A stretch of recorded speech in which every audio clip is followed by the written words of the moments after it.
Millions perished. Those who survived were forever changed. But instead of salvation, they were imprisoned.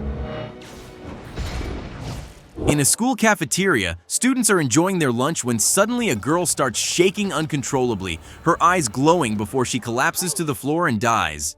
She becomes the first to succumb to what later unfolds as a devastating epidemic. Within a month and a half, her entire class is dead. News reports reveal the disease is called Yan, a tragedy, claiming the lives of 98% of children in cities. Alongside this, warnings surface about strange incidents involving children urging parents to report unusual behavior to the Centers for Disease Control. Amid this chaos, we meet a young girl named Ruby whose family celebrates her birthday by giving her a medal. That night, unable to sleep, Ruby goes to her parents' room to reassure her worried mother, saying, "Don't worry, it's me." Don't worry anymore, Mommy and Dad. Nothing can take me away from you. But when Ruby touches her mother's hand, her eyes begin glowing.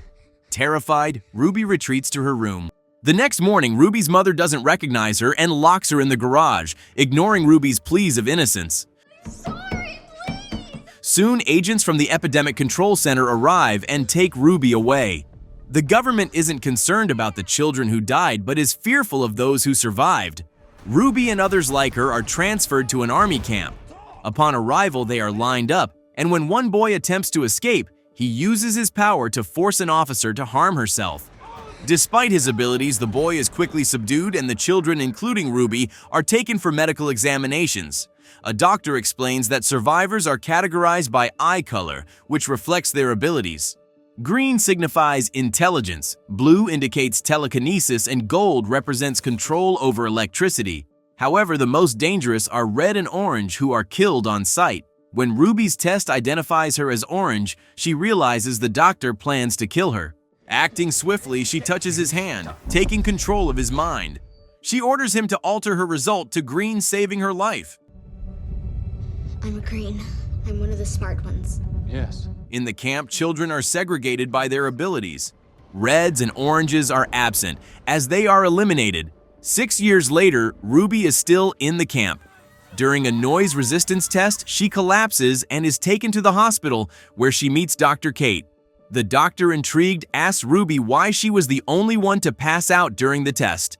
Suddenly, a guard enters the room and informs the doctor that her time is up. Kate quickly scribbles something on a piece of paper and insists that Ruby needs to stay for further testing. When Ruby glances at the paper, she notices that Kate has written a warning. They know she is orange and plan to eliminate her soon. Along with the message, Kate leaves her a key. Using it, Ruby manages to escape and meets Kate. Together, they flee through the hospital's back door. At the gate, a guard demands that Ruby step out of the car for identification. Ruby uses her ability to control his mind, instructing him to return to his seat and forget the encounter. You don't feel well. You will let us move on. Which he obeys. The next morning, Ruby wakes up and finds herself outside the camp for the first time in years. She asks Kate about the people, and Kate explains that most moved to big cities after everything that happened. Kate hands Ruby a necklace with a tracking device, instructing her to press it if she's ever in danger so Kate can locate her quickly. Later, Kate stops the car to meet her friend Rob, who provides a bag of clothes for Ruby to change into. While Ruby is about to stumble, Rob catches her. Upon contact, Ruby accidentally delves into Rob's mind and sees memories of him chasing and mistreating children, making her distrust him. At a gas station, Ruby encounters a golden girl named Zoo, who accidentally sets the station on fire before running away. Ruby chases after her and convinces Zoo to get into the car, assuring her that she has no one else to trust. Zoo agrees and hides Ruby in the car. Soon, Zoo's friends arrive. Chubs, a green, and Liam, a blue. As they drive off, they notice Rob and Kate searching for Ruby. Acting quickly, Liam speeds away, successfully escaping the pursuers. On the road, Chubs and Liam question Zoo about Ruby. Ruby reveals herself, explaining that she escaped the camp and claims to be green, assuring them she poses no danger. While Chubs is hesitant, Liam allows Ruby to stay with the group, promising they'll run away together.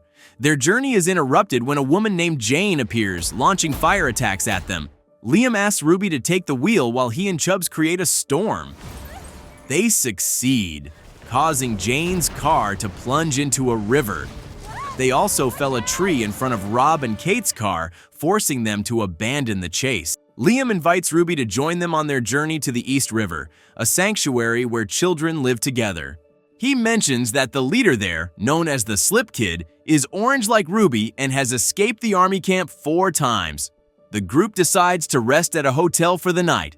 While they sleep, Zoo accidentally touches Ruby's hand, triggering a vision of Zoo's dream. Ruby sees how Zoo and Liam escape the camp and the horrifying deaths of many children during their escape. Startled, Ruby wakes up in fear, but Zoo reassures her that it was just a dream and not to worry. Soon after, the group goes to an abandoned mall to find food and clothes.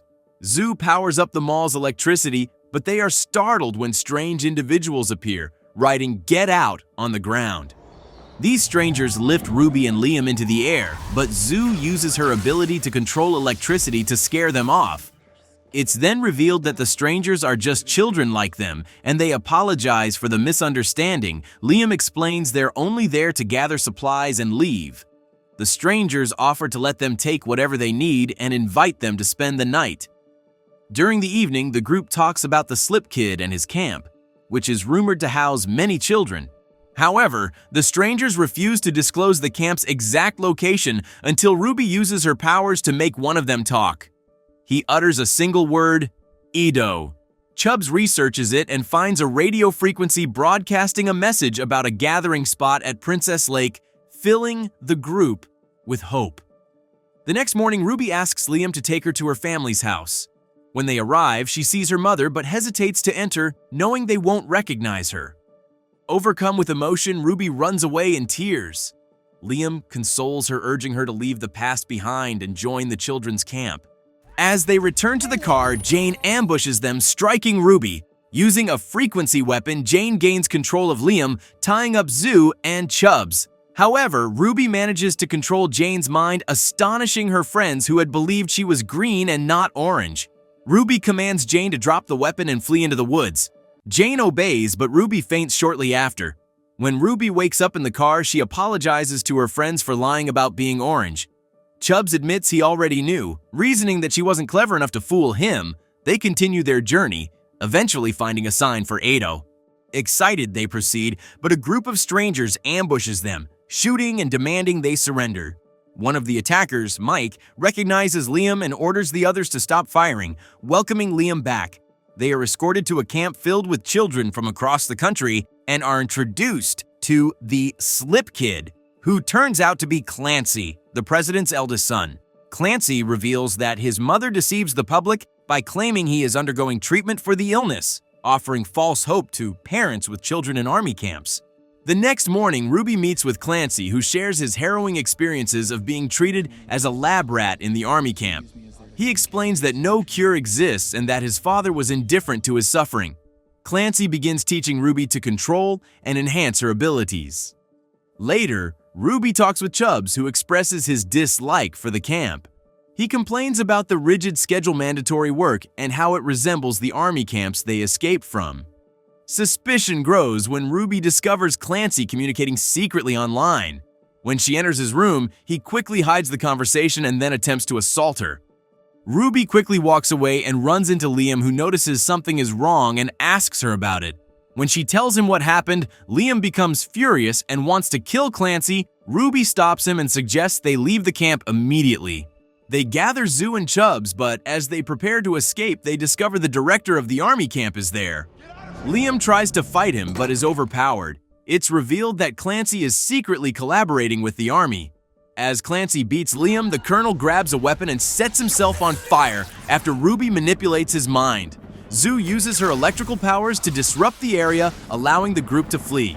However, army planes soon arrive, carrying children with the rare red ability. These children unleash fire from their bodies, setting everything ablaze. Amid the chaos, Ruby confronts Clancy, instructing the others to leave immediately. She declares she will use her powers to control Clancy's mind. Together, they manage to take down many soldiers, but Clancy overpowers Ruby, forcing her to the ground and demanding access to her mind. Ruby gains control of a plane and crashes it onto the area, narrowly escaping. Chubs finds her and carries her away, but the force of the explosion causes them both to fall, leaving Chubs injured. Ruby insists Chubs go to the hospital, then activates the tracking chain Kate gave her. Ruby wakes up in a room where Kate reassures her not to be afraid. Kate informs her that Chubs is in the hospital, though his condition is critical, and that Liam has been captured. Ruby pleads with Kate to release Liam, arguing that he isn't a criminal. Kate, however, explains that their focus must remain on fighting the president and the injustices of the camps. Ruby agrees to join their fight, but asks for a chance to speak with Liam first. Kate consents, and Ruby meets with Liam. In an emotional moment, Ruby erases their memories together from Liam's mind to protect him. She tells him to take care of Zoo and Chubs before parting ways. The story concludes with Ruby standing alongside Kate as they train a group of children with extraordinary abilities, preparing them to face the president's army.